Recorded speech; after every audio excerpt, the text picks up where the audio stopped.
Good evening, good morning, good afternoon, good whatever it is, wherever you are, whoever you are, and welcome once again to Nerd Week Live, the weekly show in which we, the team at Nerd Caliber, who are all in various states of ill or not available, so it's just me tonight, talk about nerd news from the past week, where we go over all sorts of things that you might have missed or go in depth on things that you probably did see. And I'm Rodney Brown. I'm the editor-in-chief of Nerd Caliber, first-person shooter on Facebook as a cosplay photographer, Burley_adopter on Twitter, a couple of other places, mostly as a technology journalist. And that's it. There's no joining me tonight because there's no one joining me tonight. So quick introductions.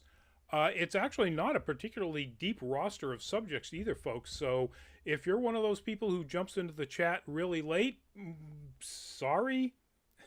But you won't be even be seeing these. You won't even be seeing this apology until you watch it after the fact. We'll probably be a half an hour tonight, as opposed to our usual hour. But for those people who have already jumped into the chat, Karina Estevao, welcome to the show. Creeper King, welcome back and greetings back at you.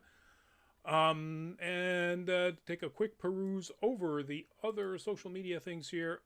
All right, folks, let's jump into it with topic number one, and that is the very sad news of the passing of director Richard Donner at the age of 91. Donner is perhaps best known in the nerd world, certainly for directing Superman and The Goonies, and my probably personal favorite, Lady Hawk, although it's hard to say that Superman isn't my favorite. Donner is or was a person of incredible depth and breadth of the nature of what he did. He did all four Lethal Weapon movies, so he was very confident as an action director. He certainly didn't shy away from nerd stuff. And he started with horror. I did not even realize this until I looked up his listing on IMDb. He made The Omen. That was his very first feature film, folks, was The Omen. Oh, Damien, give me the knife. And all that good stuff. But it's very sad, and at 91, it's, not surprising. Although certainly not expected. As far as I recall, I don't remember seeing anything about, lingering illness, and he and his wife, Lauren Schuler Donner, have been producing stuff as a production team right up until last year. So now this is again very sad news. Couple of things about him in the teaser stuff that you might have seen if you were watching the pre-roll. I had this image, obviously from Superman 2, and the director of Superman 2 is listed as Richard Lester, who directed the 1970s Three Musketeers movies. The reason he is listed as that is he was brought on after Richard Donner was fired, or let go, or however they'd like to put it, from Superman 2, after Donner had already completed about 75% of the filming, and including all of the, Gene Hackman, Ned Beatty, even Margot Kidder stuff had all been filmed. They had all been let go. And then Richard Lester came in and rewrote and reshot enough, which I think is more than 50%, to get the director credit. But in 2006, and I have no idea how Warner Brothers let him do this, because he's Richard Donner, I guess, but he actually put out the Richard Donner cut, which restored almost every bit of footage that he had originally shot. So, in your face, Zack Snyder, Richard Donner did it first. And with the same company. My other story connected to this is, that is, of course, Lady Hawk, the wonderful movie, 1980s movie, Rutger Hauer, Michelle Pfeiffer, Matthew Broderick, so many good people. And my story is that, so in the summer of 1984, I moved from Boston back up to the Mount Washington Valley area, which is where I'm originally from. That October, a bunch of friends and I went back to the Boston area to attend what was my very first convention at the time. It was a Creation Comic Book and Science Fiction Convention, it was called. And it was before Creation Entertainment split off doing sort of generic nerd cons and then just focused on, like, they still do cons, but it's Creation, um, Creation Star Trek, Creation Doctor Who, and so on. They're very specific nerddom focused. Um, and midnight on Saturday, we were allowed to see a very early cut, pre-release cut of Ladyhawke. It didn't have all of the ADR work, so like there were some parts where voices obviously had to be redubbed, dialogue had to be redone. It didn't have all of the special effects, but that was mostly like color grading and stuff. And it didn't have all of the orchestral score, but I'm pretty sure all of the Tangerine Dream music was in there. And that was one of the best con experiences of my life, and my very first one, like October 1984. I got to see Ladyhawke 7 months before it hit theaters, so that was cool. Waifu Pennywise, welcome to the show. Sean, welcome to the show. Waifu Pennywise, was it good? Which it? Because we're talking about the passing of Richard Donner, and he made a lot of movies, a lot of movies. I'll even note and admit that I didn't remember that he directed The Goonies. I thought Spielberg directed it. Spielberg wrote the story, Christopher Columbus wrote the screenplay, and Donner directed it.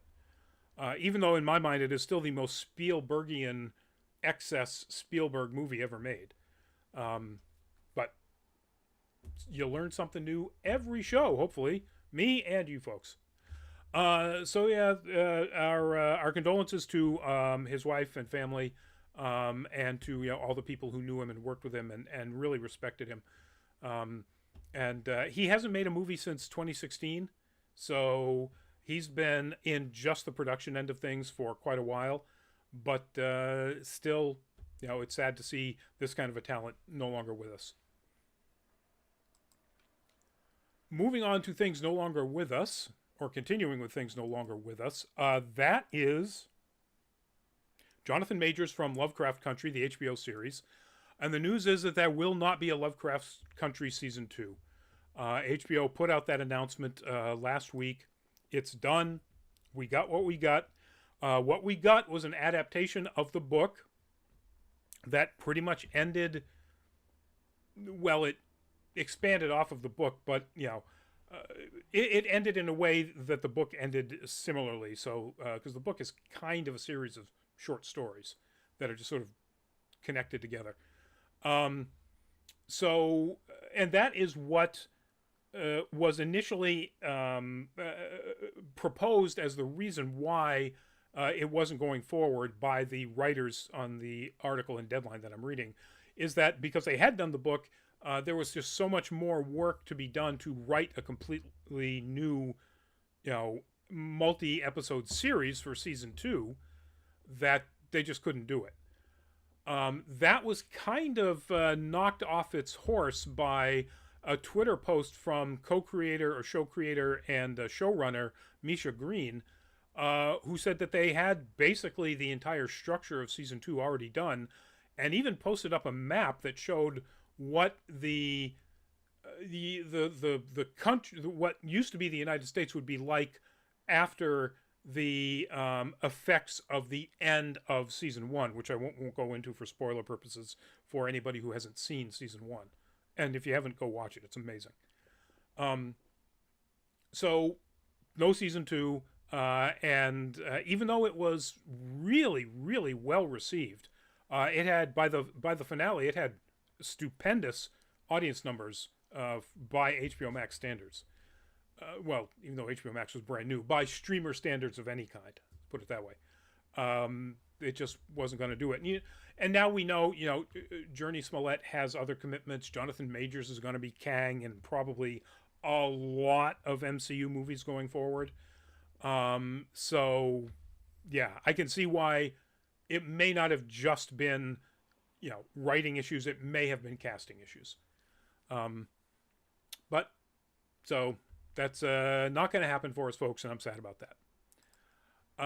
One thing that I'm happy about, I guess, I don't really know anything about this actress, so I can't say I'm happy or sad either. But the news is from The Last of Us, they have cast Nico Parker, who is the girl in the middle of the shot, obviously not the other two, which is Danny DeVito and Colin Farrell, as Joel's daughter in the upcoming Last of Us movie, joining Pedro Pascal and Gabriel Luna, Bella Ramsey as Ellie. And I had no idea who this actress is. It turns out this is the daughter of Tandy Newton. And once you see that photo, it's like, oh yeah, okay. Yeah, I get it. Looks just like her. Oh, and by the way, this image is, of course, from the pretty badly received Tim Burton remake of Dumbo. So the cast is rounding out. It's good news. We get to see exactly. I'm sorry, I think I said movie. The Last of Us series that's coming up on HBO Max.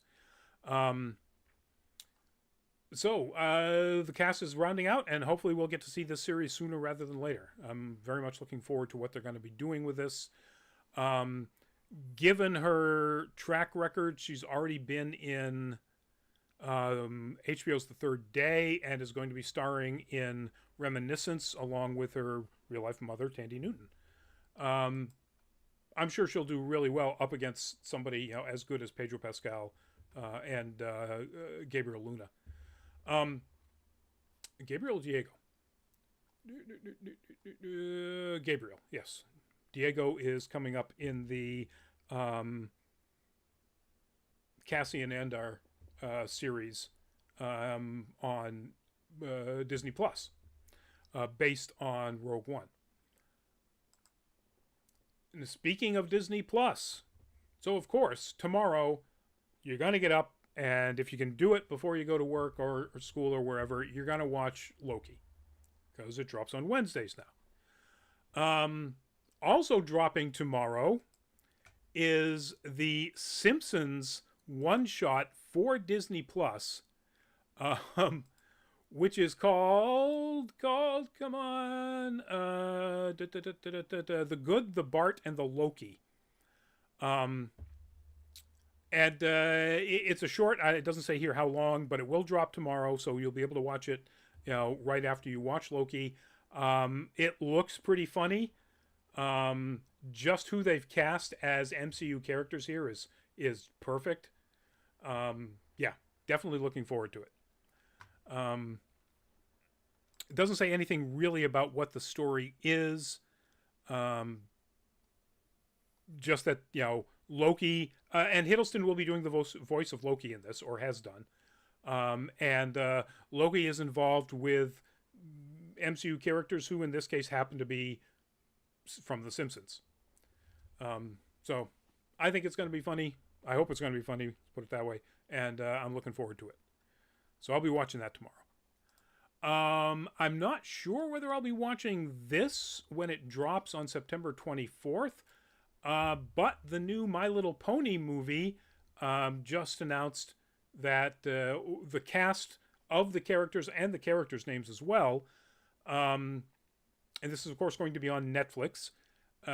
What we're seeing here is all the way to the left, Kimiko Glenn, who is, according to sources that know the stuff way better than I do, the only voice actor coming over from Friendship is Magic. Luminous, welcome to the show. Yes, that was our first topic. Luminous asked, did I miss the discussion about Donner? But feel free to throw in any observations about Richard Donner and his body of work that you want. Just because we've already gone over it, that doesn't mean that you can't weigh in. Kimiko Glenn on the left is playing Izzy. James Marsden from Sonic and many, many other things is playing Hitch. And then we've got Sophia Carson playing Pip.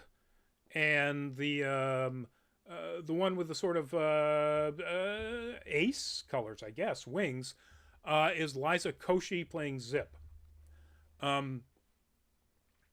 That's all really cool. The rest of the voice cast that they announced, and I couldn't find an image large enough that contained all of them, include Ken Jeong, Elizabeth Perkins, Jane Krakowski, Phil Lamar, who's in everything, but that's great, and Michael McKean. So My Little Pony goes up to 11. And yes, before anybody in the chat or in any of the comments afterwards when this drops says, I know that wasn't Michael McKean's character. That was Nigel, who said the amps that go up to 11. So don't ruin my joke. So yeah, September 24th on Netflix. You get to see, if you're into the My Little Pony thing, you get to see the new generation. I guess that's all that's about that. So again, the plot centers on what happens when Earth ponies, unicorns, and Pegasi are no longer friends on Equestria and live separated by species. My Little Pony, let's explore racism? Wow. All right. But idealistic Earth Pony Sunny teams with unicorn Izzy to travel to faraway lands to find a way to bring enchantment and unity back to their world. If only it was that easy. Yeah, cool. All right, let's see whether or not they actually tackle that as a topic in the manner that they're trying to imply. So it could be good. And for anybody out there who goes, oh my God, woke ponies, lighten up, Francis. Moving on. This is what I would call really cool news that someday, dear God, please let it happen, would just not ever, ever be news at all. And that is the news that Jack Dylan Grazer, who is in this shot as playing, was it Freddie or Frankie? Freddie, I think. Billy Batson's best friend in the movie Shazam. And who was also most recently Alberto in the animated movie Luca. If you haven't seen our full fat spoiler chat review of that, it's already up here on our YouTube channel. Go check it out. Jack Dylan Grazer has announced that he is bisexual and will accept pronouns he or they. One, congratulations for him for having the bravery to come out. Two, as I said in the way I described what this news is, I'm hoping for the day where this is no more news than somebody saying, oh, by the way, I'm straight. It's good for him for being bi. This shouldn't be news in a perfect world. It's just what he is. Ideally, no more than saying, hey, guess what? I'm not an android. I'm human. Okay, good. Move on. But yeah, so Grazer is really solid. He is instantly recognizable, even under the animation of the movie Luca. His voice, there's no question it's him. And he's a really good, funny actor. And again, good on him for being brave enough to make this very public statement. Sticking with the LGBTQ plus theme. But before we get to that, Luminous, I recommend Superman 2, the Richard Donner cut Blu-ray, and the commentary by Donner, the first great superhero movie. Yeah, we touched on that a little bit about how he got fired off of it, and Richard Lester finished it, and then, he became the pre-Zack Snyder back in, 2006 by being allowed to, recut Superman 2. I don't think I've actually ever seen the Donner cut, so if I can get my hands on it, I will definitely watch it. But thank you for the recommendation. So the news that we were about to jump into is about the upcoming Star Wars series, The Acolyte, which is going to be made by, I always get her, I want to say Hetty, but it's Leslie Headland, who made Russian Doll. And the news is that she basically just stated in an interview that the fact that she is a lesbian and just general the sense of LGBTQ plus representation and awareness will be part of the series. Um, that is something that she could no more take out of anything she is creating than, the way she put it, than George Lucas could have taken out the fact that essentially Luke Skywalker is George Lucas's story of a boy who doesn't want to take over his dad's hardware store, which is true. So good on her. I'm glad that she has made it, abundantly clear that that's just going to be a part of it, folks. Get used to it.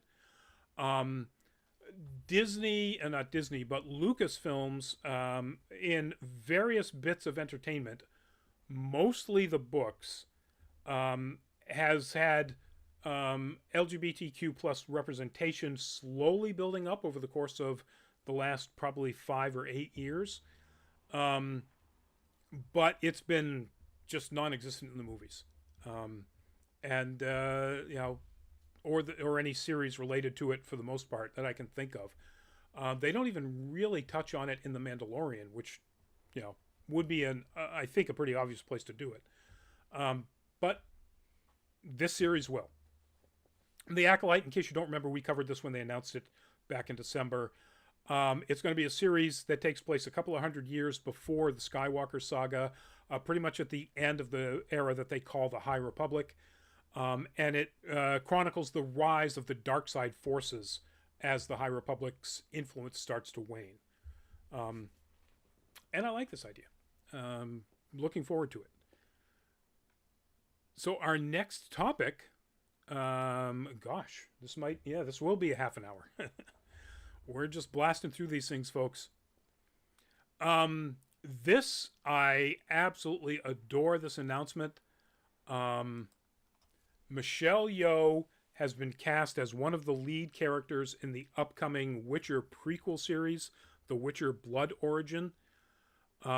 She will be playing a character known as Skjan, or Shan, or depending on how you pronounce it in either Celtic or not. And her character is described here as the very last of her nomadic tribe of sword elves. When a chance presents itself to retrieve a stolen sacred sword taken from her fallen tribe, she launches herself into a deadly quest that will change the outcome of the continent. Now, this takes place 1,200 years before the story of The Witcher. Basically, when the elves pretty much ruled everything. And it apparently describes the creation of the very first Witcher. So I like the idea of the story. I've seen a lot of Witcher purists on Reddit and places like that who, first off, they hate the Witcher series anyway, the TV series, and now they really hate the idea of there being a non-book canon prequel. Well, the creator of the books, Alexander Sapkowski, is the creative consultant on the series. It's based on lore that's in the books, even though the characters and the exact story isn't fleshed out. But, the history of that continent and the world is in the books. It's there, folks. The fact that the elves controlled everything, and the fact that The Witcher was created around that time, it's all there. So this is just somebody, obviously with Sapkowski's approval and his role as creative consultant, expanding out that story, where he just hasn't yet, or didn't want to at any point in any of the literature, any of the books or stories about, the Witcher world. So, get over it, folks. This is not from the series, of course. They haven't even started filming, as far as I know, because they just announced, the second lead. This is Michelle Yeoh from Star Trek Discovery, in one of her outfits as the Empress Philippa Georgiou, from the Imperial Terran Empire timeline, which is a callback to the original series. But it could certainly work for The Witcher. You know, it's fantasy-ish looking enough, which is why I picked it. Plus, Philippa Georgiou is the baddest badass in the entire Star Trek post OG canon. Period. Um, so there's nothing in here about when they will start filming this that I could see. Um, yeah. So again, I would not count on this thing happening before 2023, folks. But you know, fingers crossed that it might get off the ground faster. All right, on to our last topic. This is one of the many, many images that dropped or was picked out of the trailer that was dropped by Disney Plus for the upcoming anthology series Star Wars Visions, which will be a series of shorts made in the Star Wars universe by a number of really big animation production studios in Japan. And they lay out all of them. So the studio Kamikaze Duga is making something called The Duel. Geno Studio is doing Lop and Ocho. Studio Colorido is doing Tatooine Rhapsody. Trigger is doing two, The Twins and The Elder, and we'll get into that in a little bit. I believe that image is from one of those two, possibly The Elder. Because if that doesn't look exactly like the animation style of their most recent movie, the super big hit Promare from last year, I don't know what does. Kinema Citrus will be doing The Village Bride. Science Saru is doing two, Akakiri and TOB1. And Production IG is doing The Ninth Jedi. You may not know a whole lot about any of those, but let's start with Geno Studio. Only three things they've done. I haven't seen the most recent. I really liked Kokoku, or Moment by Moment, back in 2018. Really interesting, people stuck outside of time kind of story. Waifu Pennywise, cool, like Star Wars and anime. Yeah, basically it's going to be a Star Wars series of Star Wars anime shorts. But Geno Studio did Golden Kamui. And if you're a history buff, if you're an anime buff, watch Golden Kamui. It's set in a time period that just isn't ever touched on enough. Right around 1920, right after, a few years after the Russo-Japanese War. It's amazing story. Science Saru, if you're an anime fan, you don't need me to explain what this is. Science Saru is the studio founded by Yuasa Masaaki. Yuasa-san, Ping Pong the Animation, Devilman Crybaby, Keep Your Hands Off Aizuken, and Japan Sinks 2020. Just considered like one of the most creative gods of animation, of younger animators. Just amazing. Now, Yuasa-san is not making this particular short. It's his co-founder, Choi Eun-young, originally from South Korea. And, you know, I haven't seen an awful lot of work that Choi has worked on. Looking at the credits here, yeah, I don't original individual episodes, directing an awful lot of individual episodes for various things, but not necessarily overall director like Yuasa-san is. Studio Colorido, mostly known for movies, and they did two really interesting movies. The Bizarre Penguin Highway from 2018, and what was turned into a couple of shorts when it actually dropped on, it was Crunchyroll, Burn the Witch, which is just fantastic. Which, if any of you are fans of Bleach, Burn the Witch is set in the Bleach universe, but it's a soul society based in the alternate London. instead of Japan. But very cool. Really worth a watch. Makes you want it to be a full series, frankly. Or I did once watching it. Kinema Citrus. Tokyo Magnitude 8.0 all the way back in 2009. Black Bullet, Barakamon. And then most recently, this is the group that made Made in Abyss. And Rising of the Shield Hero. So, yeah.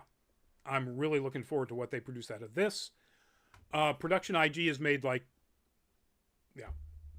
probably 18% of every anime made in the last 20 years. Blood C, Blood Plus, all of the Ghost in the Shell anime series, except for the most recent one, and the original Ghost in the Shell movie, and all of the Ghost in the Shell standalone complex movies. Psychopaths, just so many excellent Legends of the Galactic Hero, Die Neue These, which is the newest remake of Legends of the Galactic Hero. Just so many awesome shows. And of course, Trigger. So, Kill la Kill, Kisnaver, Little Witch Academia, Darling in the Franxx, SSSS Gridman and Dyna Xenon, Brand New Animal. Just so many wonderful bits of work. And the 2 episodes are being directed by the 2 founders of Trigger, Imiyashi Hiroyuki and Otsuka Masahiko. Everybody knows Imiyashi-san's work more than anything else. Imiyashi-san directed Gurren Lagann while at Gainax, directed Kill la Kill, directed what was the most recent thing? Promare, the movie we mentioned before. Otsuka-san has directed fewer things, but will be directing one of these 2 shorts, and it will be the last thing Otsuka-san directs. He is retiring. And that announcement is in the trailer, in the announcement trailer. Talk about a place to drop a bomb like that. So, so these production companies, these studios are going to make fantastic, or have the potential to make fantastic work, because they've all made fantastic work. Whether that plays through or not, we'll have to see. If you watch the teaser trailer announcing Visions, they really seem to be giving the impression that they were given an awful lot of creative freedom. It had to fit in the Star Wars canon, and that was about it. And even then, it sounds like they're stretching things just a little bit. So, again, I can't wait to see these. They are going to look gorgeous. Come on. Disney Plus money behind some of these studios. I'm expecting animation and Sakaga that's just going to knock my socks off.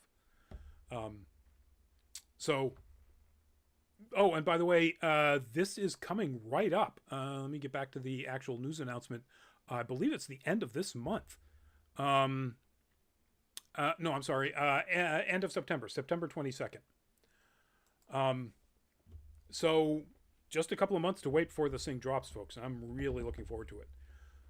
And at the pretty much half an hour mark, a little beyond that, that's our show, folks. Thank you all for tuning in, for jumping into the comments. Thank you for your commentary and your questions. We will leave you, or I will leave you with, as always, just a request for you to check out our patreon.com/nerdcaliber Patreon page, so that if you feel like it, you might want to jump in on one of the 2 very small dollar tiers that we have to help support us as we get back to cons and continue producing not only more live stuff like this, but also more stuff from conventions. God, I miss conventions. In case you couldn't tell from the first topic. So that's it, folks. Please stay safe out there.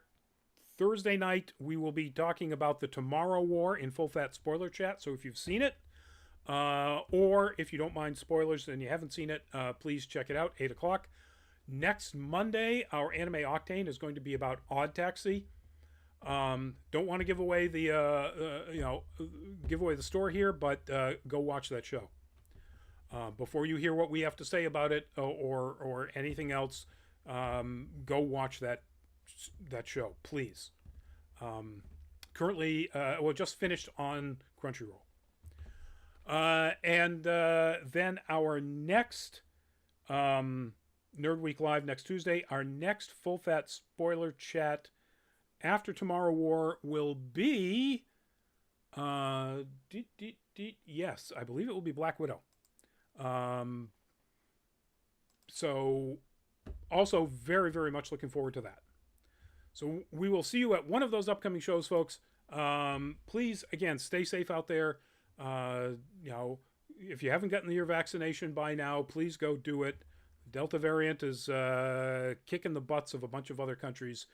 There's no reason why it wouldn't also do the same here, as it seems to be doing in places like Minnesota and so on. So please get that shot. Please stay safe. If you're still in an area where there's a crazy heat wave, stay warm. And for you folks down in Florida, please, I was going to make a let it go joke about Tropical Storm or Hurricane Elsa, but, let's not, because it's doing damage. So please stay safe in, Hurricane Elsa's path. So that's it, folks. Good night, and we will see you at an upcoming show. Bye.